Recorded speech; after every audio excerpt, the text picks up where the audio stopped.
Game na, game na. Go. So, gusto na namin kayo interview na ni Rizal. So, ano masabi nyo kay Rizal? Pogi. Pogi. Sa'yo ate.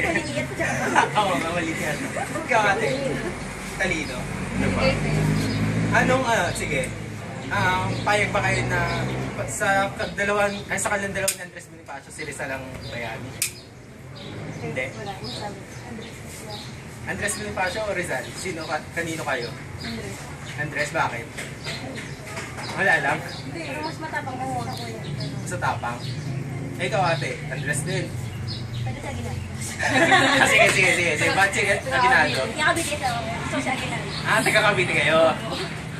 So, ikaw ate. Ako si Rizal. Bakit? Kasi ano, ando na si Andres na matapang. Pero si Rizal kasi, parang mas marami siyang nagawa dito sa akin. Uy, chan! Kayo, may tanong ba kayo? Ano bang masasabi niyo about yan? Rizal ulit. Ay, ano, sa mga... Okay, malino. Sa mga ano, sa mga naging babae niya.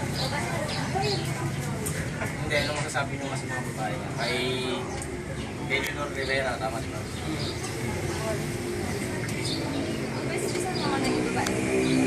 Pero ang pangasawa niya si ano? Si... Si Gosling Brackett. Ano masabi niyo doon? Hindi siya situan. Kasi na ba yun? Sakto lang.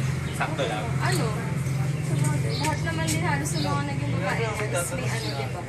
Parang kilala naman natin yung mga naging babae. Pero mas, kung ako sa kanya, okay lang. Kasi mas at least doon siya, mas nag-ano siya nag-focus siya kay Josephine Brackett.